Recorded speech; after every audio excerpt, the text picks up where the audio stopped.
So welcome to the second part of the lecture, looking into local operators realized through the convolution operator. And in the first part of the lecture, we looked into smoothing filters, and today we want to look into gradient filters. Put things into other words, I want to show you today how you can compute the first and second derivative of an image. That may be something that you found astonishing, that you can compute the derivative of an image. But that's actually possible and is not much more complicated to what we have done in the previous part of the lecture when we looked into the simple smoothing operation, smoothing an image. So we can compute derivatives, and this will turn out to be quite useful for different types of applications such as computing features or finding edges and other properties in our image. So again, we are in the framework of local operators. So we have seen that there exist point operators, local operators, and global operators, depending on what the input to the function in order to determine the output intensity values. And we are here still in the context of those local operators using convolutions. So taking the image itself and convolving it with a so-called kernel function. And this kernel basically describes this local neighborhood that is taken into account in order to compute the output intensity value. Of course, if you increase the size of that kernel function, that could also turn into a global operator where the whole image matters. But typically, those kernels are locally constrained so that they are typically more precisely described as a local operator, at least all of those operators that we are taking into account here today.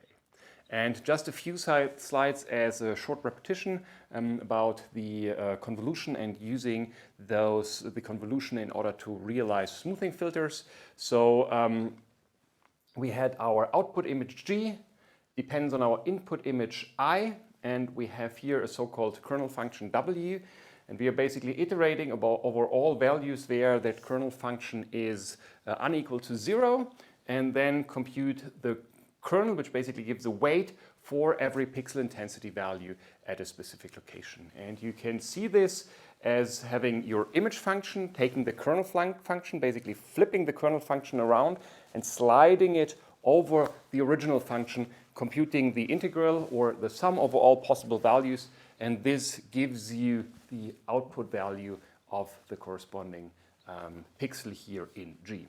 And although this may sound a little bit complicated on the first side, it has proven to be actually pretty useful for having a unified framework to describe those local operators. And those convolutions will come up later again if you think about neural networks, for example, or the so-called convolutional neural networks.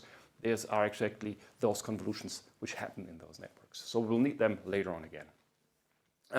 So the convolution can be described here, or we typically write in that way that we have our output image is the convolution of a kernel, and this kernel defines actually the local operator I'm describing and the input image, and it's commutative, so this can be swapped, that it doesn't change anything. And as a small illustration, we had this very simple box filter. So this was the filter which just computes the average over the pixel in the neighborhood. And what happened basically in order to compute the location of or the output image at that specific location at that pixel, we are basically taking the neighborhood into account. So this is really a 3x3 neighborhood, and we are computing the weighted sum, where this is your weight matrix, so the kernel, over those elements here. So this will give us a 0. In the next setup, it will give a 1, a 10, a 20, and then a 30, because here, for example, we have 3 times 90, 6 times 0, the average over that results in 30. And we are sliding this kernel window here over the image, always computing the integral or the sum and storing it in that specific value over here. And that is the way how we are computing the output image over here. And if we repeat this process and slide the kernel over the whole image, this would be an output of one of those smoothed images. In the first part of the lecture, we looked into two different types of filters, both smoothing filters, so smoothing kernels. This was the box filter and the binomial filter. The box filter just computes the average over intensity values, and the binomial filter is an approximation of the Gaussian distribution, basically adds a Gaussian blur to your images. And these have been those kernels in 1D, and these have been the kernels in 2D. So in the image domain, this is the kernel that we're actually taking into account. And we are sliding those kernels over the image and computing the weighted sum of these weights over here and the pixel intensity value, sum them up, and this gives me the resulting value. And we are centered here around this underlined location in my vector or in my matrix. This is the 0 index. And these two kernels realize so-called smoothing filters because they smooth our image by averaging out intensity values, taking into account neighboring pixels, and this neighborhood defines kind of the size of the local operator that we're using.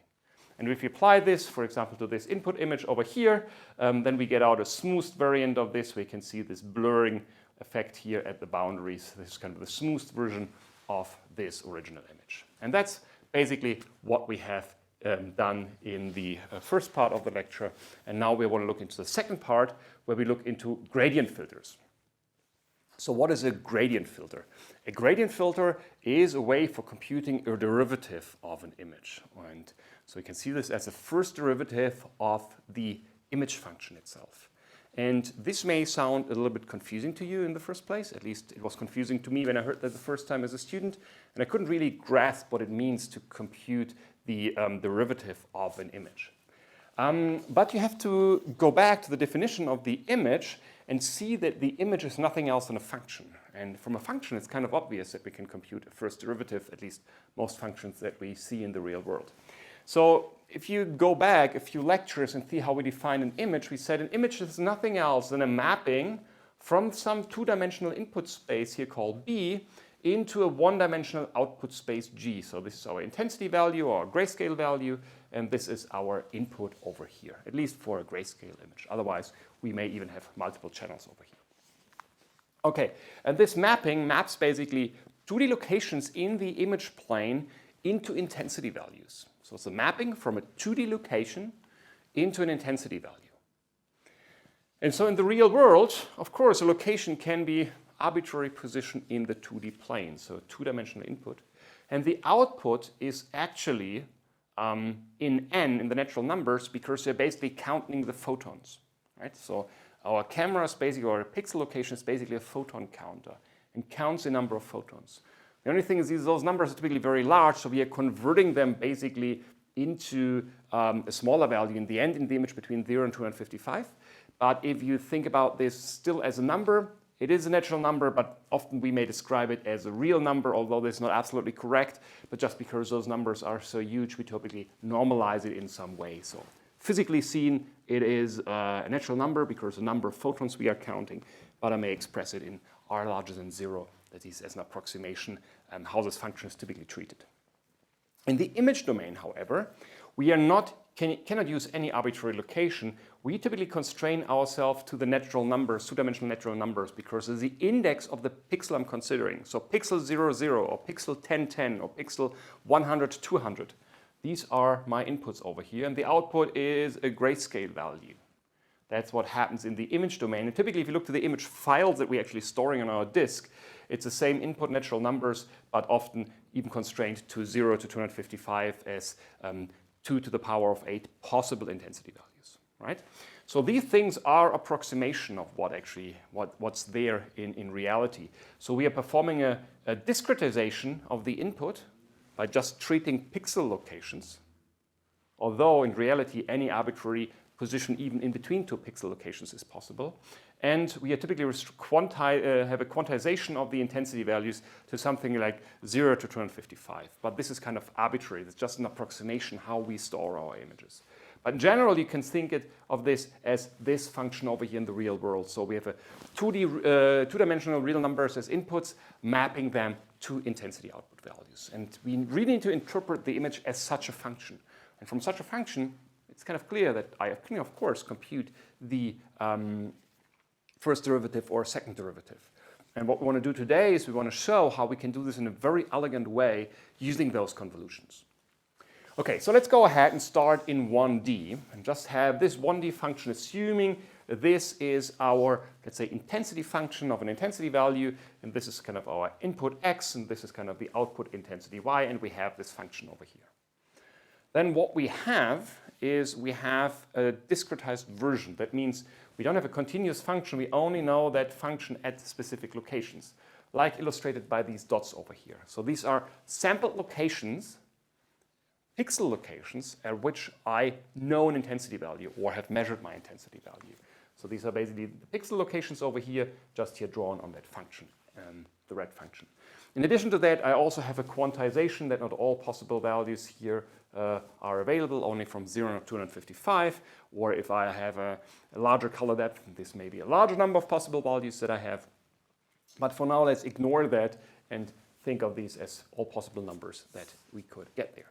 So if I now want to compute the derivative of such a function, I like the derivative here in this point over here, then I can say, okay, I can fit a straight line into this and then say the first derivative is actually this blue can be represented by this blue line here, which is basically a tangent to the red curve in this black point over here. And this is a first derivative. And how can I compute this first derivative? Okay, so there's a difference in the function values, in the intensity values, delta f, and a difference in x, delta x. And this basically gives me the slope of this function, right? So that's kind of the first derivative of that red function over here. And in this definition, we haven't really talked about what kind of function it is. So it can be an intensity function like an image, or it can be any arbitrary function for which we want to compute the first derivative. Okay, so let's stick with this way of computing the first derivative. And we want to take now, let's say, since we don't have this red function in a parametric form, we only know discrete values, we want to take the neighboring values into account in order to kind of fit that straight line into this, at least as an approximation of my first derivative. So I can say, okay, so I simply take the function value if I want to compute it at location I, so at pixel location I say, okay, let's take the function value at location I plus 1 minus the function value at I and divide it by the index of where I took the first function value minus the index of the second function value. So we can see easily here the I cancels out, so here just a 1 remains. So the first derivative in I is basically f of I plus 1 minus f of I. Okay? So let's take the first part of the equation over here and say, okay, so delta f I is basically nothing else than the function value evaluated at pixel location I plus 1 minus the function value evaluated at location I, because that's what my first derivative is. And as those two values are just kind of 1 pixel apart, I'm dividing by 1 over here, and this goes away. Okay, so now let's define an operator or a vector. We use this term delta over here for that vector and give it a specific form. And we define a vector of that form 1 minus 1. This is the underlined value, and you can see this as soon as we have an underlined value here, we will use this in form of a convolution. So this is the 0 index that we're using over here. And if I define such a vector over here, I can compute the convolution of this function or this vector, this weight matrix, or weight vector in this example. I can convolve it with my function f, and we'll actually get the first derivative. We can easily see this by simply writing down the definition of the convolution. So we have the sum, and we just have two indices here, the index 0 and the index minus 1. So k goes from minus 1 to k equals 0 of delta k, f I minus k, so our original function f.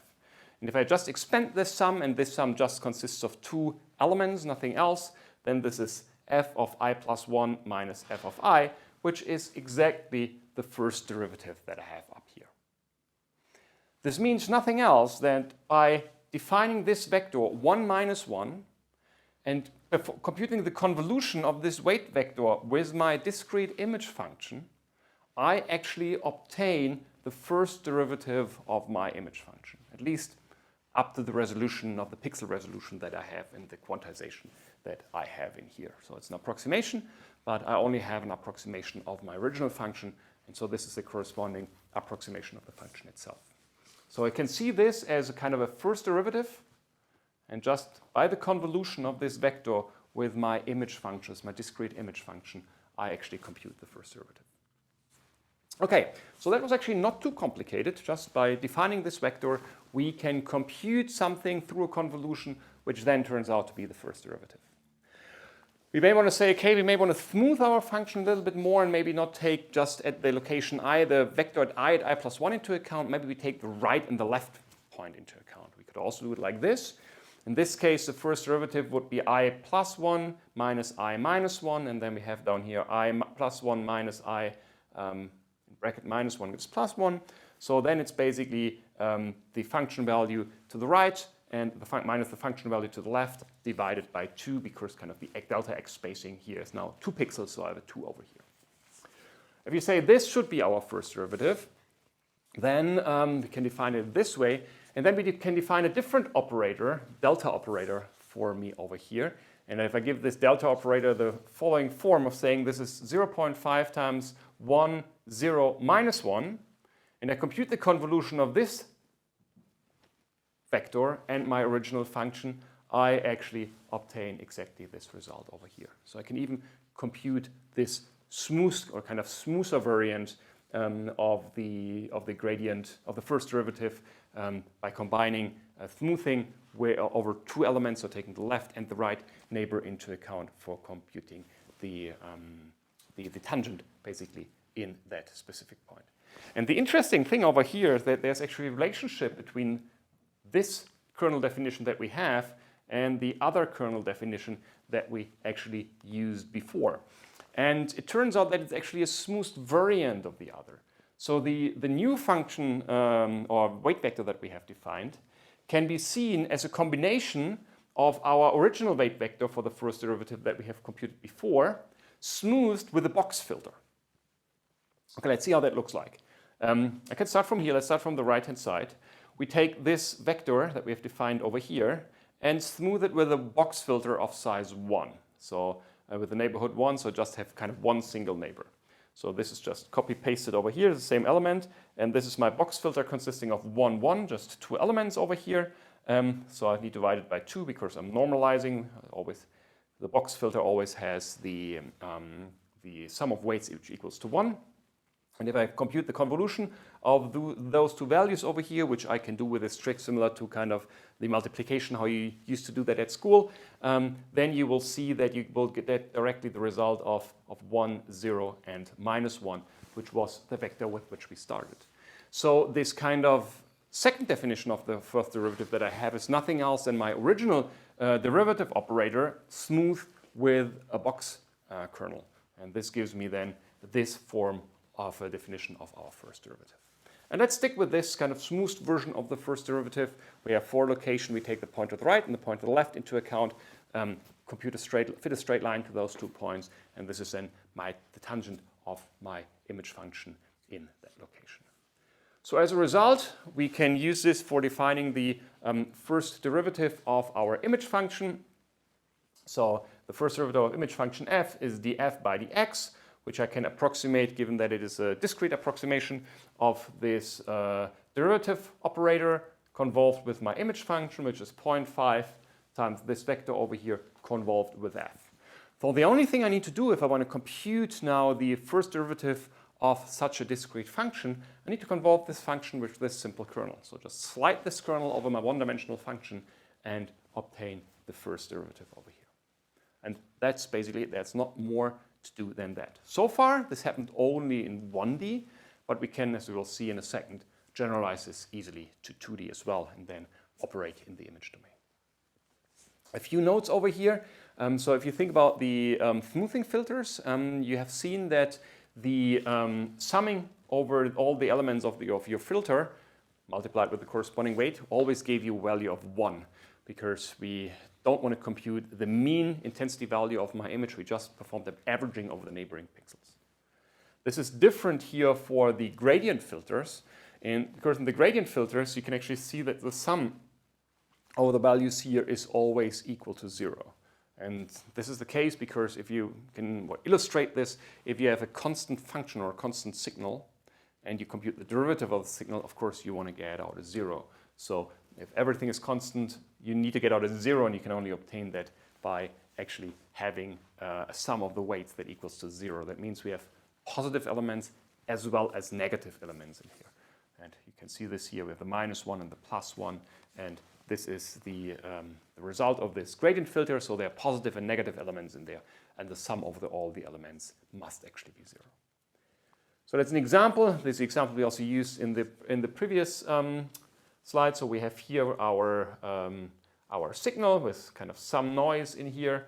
Then it goes up to larger values, drops down, up and down again. And if you now compute the first derivative of this function, here we get actually a first derivative of 0. This is because we're taking here always the two neighbors into account. If you fit a straight line through them, you will always get a 0 out.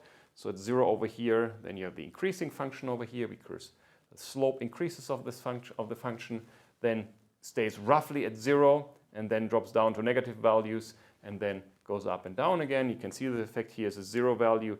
The function values go up. It's basically the increase of the slope. Then they are constant, which is this part over here. Then they drop down to negative values, which is this decay over here. And then we have an increase and decrease again, which is given here by this function over here. So what you can see here, with this derivative operator, we can actually compute the first derivative of that simple one-dimensional function. Okay, now let's do the same thing in 2D and not just in 1D, because we kind of want to get closer to our images, right? And our images are function where the two-dimensional input with the x and y pixel or with the corresponding row index or column index that I need to take into account over here. So let's see how that looks like. So the gradient in multiple dimensions, for that we use the so-called nabla operator that consists of it's basically, you can see there's a vector consisting of the partial derivatives with respect to the individual input dimensions. So computing it with respect to x and computing it with respect to y. So you can see here the first element of this nabla operator is the partial derivative with respect to x, and the second is the partial derivative with respect to y. And now we can use definitions that we have used in the first part, or just a few minutes ago, for computing the first derivative of a function, can compute it with respect to the first dimension and the second dimension. By just putting my derivative operator in there, was the derivative with respect to the first dimension, and computes its transposed, which generates me the first derivative with respect to the second dimension. So in this case, with respect to the x and y dimension over here. So we now take this nabla operator and perform the convolution with respect to my image function. We basically refer to this as taking the image and convolving it with this operator over here and then convolving it with this operator over here. So this basically turns me into two different images. One computing the first derivative with respect to x and one computing the first derivative with respect to y. And just a matter of notation here. So I use always in this example here kind of the matrix coordinates. So where this is the first dimension and this is the second dimension. So depending which textbook you're looking into, others will define this as your x coordinate and this is your y coordinate.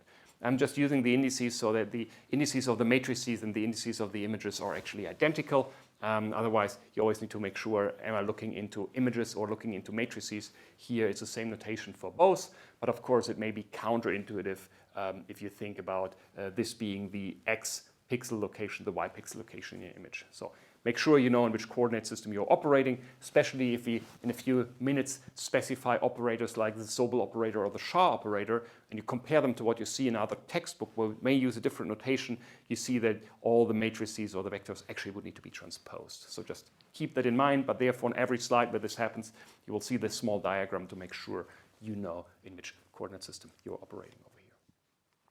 Okay, so again, this nabla operator is basically a convolution of the nabla operator with my image g. Then I basically have an image gx, gy, which are both 2D images or gradient images. It's basically the image function computed once with respect, the first derivative with respect to x, and one, the first derivative with respect to y. So basically telling me how do the pixel intensities change if I move along the x dimension, and how do the pixel intensities change, intensity values change if I move along the y direction. That's basically what those images tell you. So you can, for every pixel inspect, what's the change in intensity values if I move towards the x direction or move towards the y direction. And sometimes you're not interested in kind of, is it a vector, is it a gradient with respect to x or y? You just want to know the magnitude of the gradient. But then you can simply compute it by squaring both gradients with respect to x and y, sum them up and compute the square root, because then this is the magnitude of the gradient.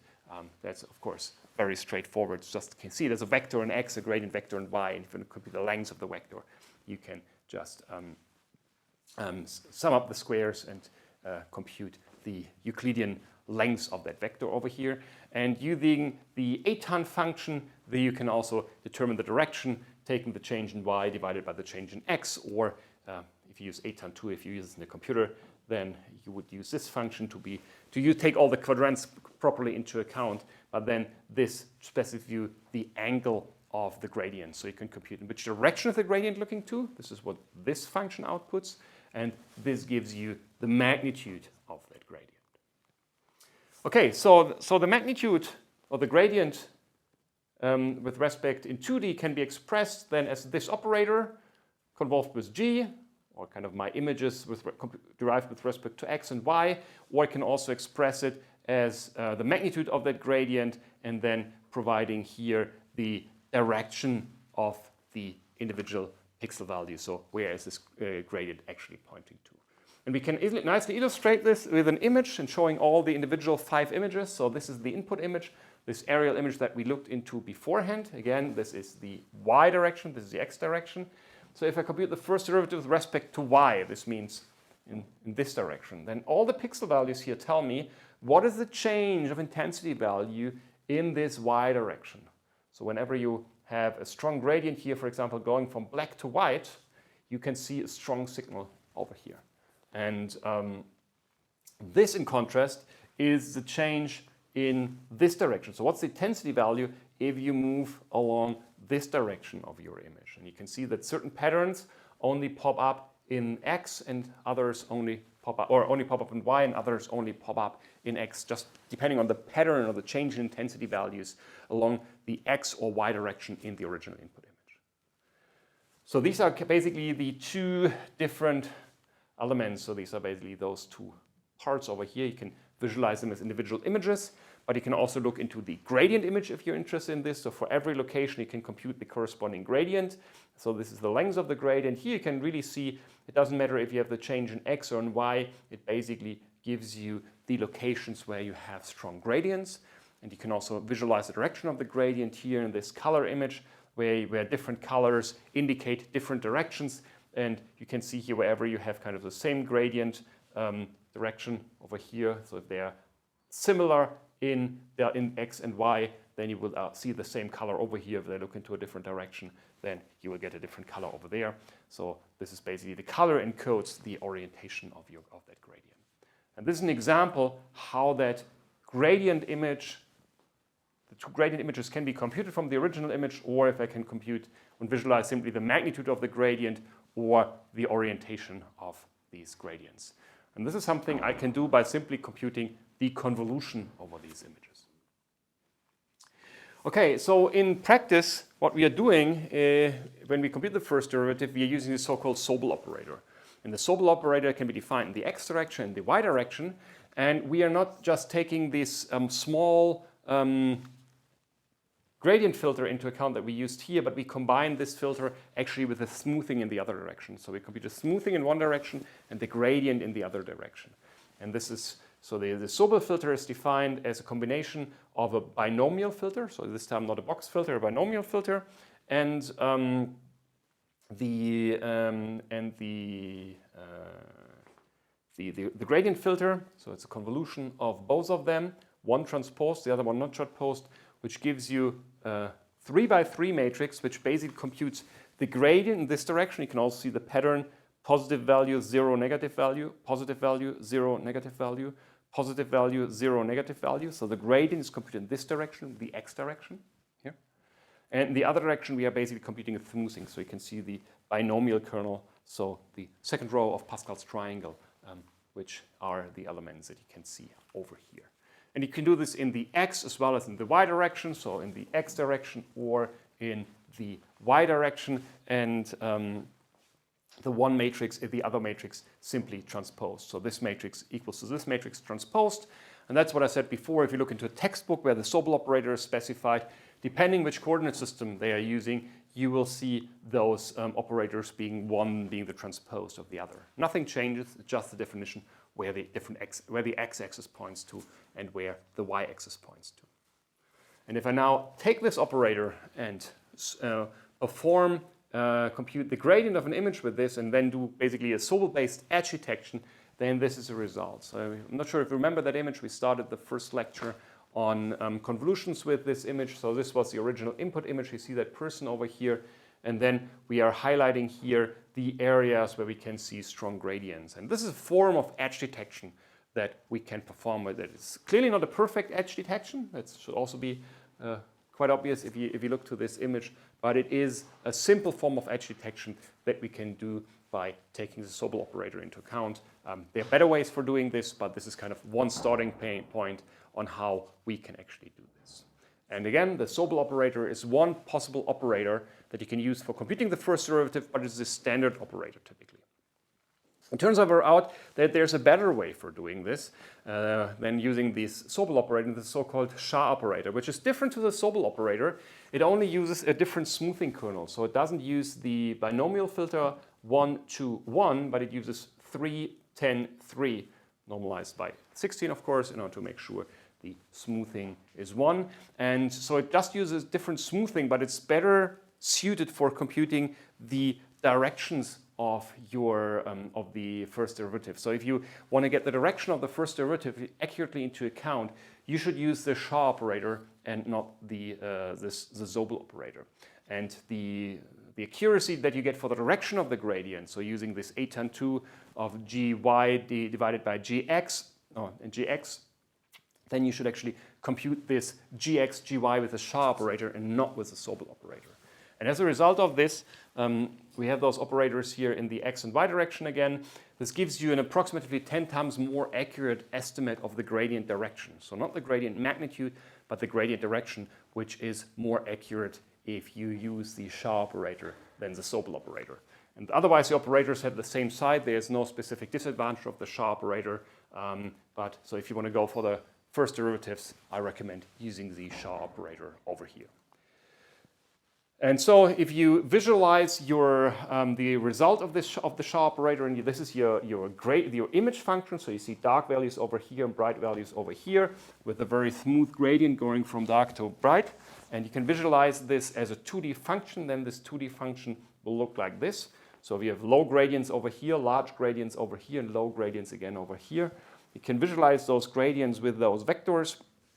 You can see these gradients pointing from the small intensity values towards the brighter and larger intensity values, and you can, for every location, compute the direction vector. This is the result of the Scharr operator, and typically at the rule of thumb, you can compute the accuracy of those errors with respect to the original function that is approximating with an accuracy of approximately 0.5 degrees using this Scharr operator. Again, it's lower for the Sobel operator, but that's the result that you can obtain with the Scharr operator. Okay, so what we have done in this first part of the lecture over here, basically I illustrated how you can compute the first derivative of a discrete function using the idea of a convolution and using a special weight function in order to just simply compute the difference between neighboring locations, discrete locations on your function. We can do this in 1D, we can do this in 2D, and as you can see here, we can in this way compute the first derivative of an image function with respect to the x direction, y direction, so we can compute the partial derivatives of our intensity values. We can even take this step further and say, okay, if we can compute the first derivatives, we should be able to compute the second derivatives again, right? Because the second derivative is nothing else than the first derivative of the first derivative of that function. And we can do exactly in the straightforward way the same thing that we have done before in order to use the convolutions for computing the derivative. So for example, the partial derivative, the second partial derivative with respect to x can be expressed as the first derivative with respect to x and computing the derivative of that one as well, right? And given that we can combine the convolution operators in different ways, so we don't need to first compute the first derivative of f(x) and then again a first derivative of the result. We can combine the two derivative operators first through a convolution, which will give us a new operator, and then this is the operator for computing the second derivative, which we then apply to our function f. So if this is our first derivative operator that we used originally without the smoothing, and then the bracket over here is this first the vector defining the first derivative convolved with itself, which gives us 1 minus 2, 1 as the result. And then this result over here, this vector, I can define as the vector for the second derivative. So this kernel vector 1 minus 2, 1, where this is the 0 index, is the kernel specifying the second derivative. So convolving this operator, this vector, with my discrete function f in 1D will compute the second derivative of a function. So I'm not constrained to the first derivative.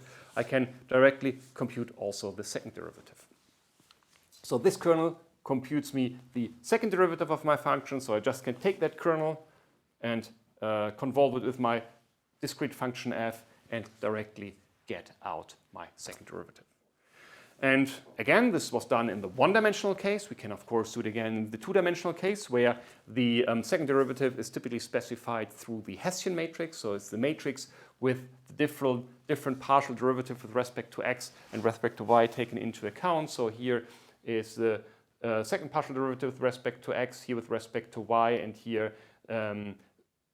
derived one with respect to y and one with respect to x, and the other way around. And this is my Hessian matrix. And those elements here I can again compute directly using the convolutions. So on the previous slide, basically shown how this works, and analogously I can do this for the second derivative in y direction as well as the derivatives in x, y, or y, x direction. We can also explicitly write that down. So this is what we had before. This is the operation for the second derivative in the two-dimensional case, which is the second derivative from the one-dimensional case, and a smoothing given from a binomial kernel. This extends it to the 2D case, convolving here our function with respect to x, a second derivative with respect to x. We can do the same thing for y down here, which gives us exactly the same operator as before. Again, it's only transposed. Or we can compute the first derivative with respect to x and y, which gives us this operator here. And given that it's commutative, I can swap it around and we'll get exactly the same result. So very straightforward, just using the ideas of convolution that I used before. I can not only compute the first derivative, I can also compute the second derivative. And we can actually take that a further step. We could compute the third derivative, the fourth derivative, and so on and so forth. So higher order derivatives can be directly computed. Typically in image processing, we often need the first derivative and sometimes also the second derivative. Much higher derivatives can occur, but occur rather seldomly. One last operator which I want to briefly mention is the so-called Laplace operator. So the Laplace operator it can be quite useful for edge detection, or is a somewhat more advanced form than the original edge detection, but still not the best one you can achieve, but it's a pretty good idea of an edge detection. And it's basically the sum of the partial derivative, second partial derivatives with respect to x and respect to y. So you take the kernel with respect to x and take the second derivative with respect to y for the two-dimensional case, sum them up, and this will actually give you this operator over here. So you just take those two kernels, sum them up, and you see that here we have elements minus 2 plus 2, turns all into zeros. The 1s remain, and the 4 remains, just the scaling factor changes. And so it's just the sum of those two operators so that you can operate it. Yeah, there's also a more smoothed variant of the Laplace operator. And if you take that smoother variant of the Laplace operator and apply it to an image, you can actually see edges popping up as a stronger signal. So if you slide this one over this image over here, this example image, you will actually see that the edges in the original image will actually stand out. And it's kind of the first and one of the simplest forms of edge detection that you can actually apply to an image just by computing a convolution. So the only thing you need to do is you take that kernel and slide it over that original image, and as a result you get high responses if you are next to an edge in the original image, and no response otherwise. And so it's a very easy, straightforward way for computing edge detection. Okay, what we have done here in the second part of the lecture, we have introduced you to gradient filters, so other filters than just smoothing filters we introduced in the first part, taking into account convolutions and the concept of convolutions in order to define them. We are still in the space of this kind of linear filters, where we can compute a local operator just by computing a weight matrix, multiplying with the intensity values in my original image and generating me an output image. through the ideas of convolutions. So convolutions are kind of the defining framework for these type of local operators. It's a very commonly used tool that can be used efficiently also on there are GPUs in your computer, so your graphic card processors, which can compute those convolutions in a parallelized form over the image very efficiently. So you can today perform a large number of convolutions very efficiently. And as a result of this, a lot of operations that you can express with those convolutions can be actually executed quite quickly. And this includes smoothing, computing first derivatives, or other form of filters that I can apply to images.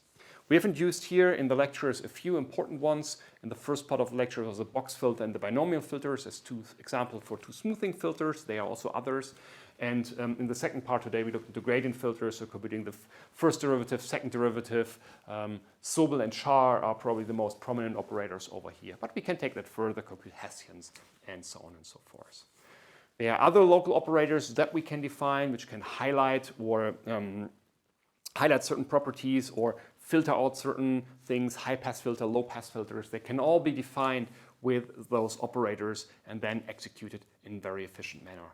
And performing pre-processing steps like those is something which often happens in image processing applications before you give your image, for example, to some form of algorithms. And also in the context of convolutional neural networks, which are quite commonly used these days, these convolutions will play a role, and those networks basically learn those filters, those kernels that we see here or have shown here, and are not manually provided, as in this example, but actually can be learned with certain properties. So with this, I say thank you very much for your attention. I hope you like this introduction to gradient filters using convolutions over here. And again, if you want to dive further, the Stachniss book is a very good reference for investigating those different kernels and operators over here. With this, I say thank you very much for your attention and hope to see you again following up with this lecture. Thank you very much.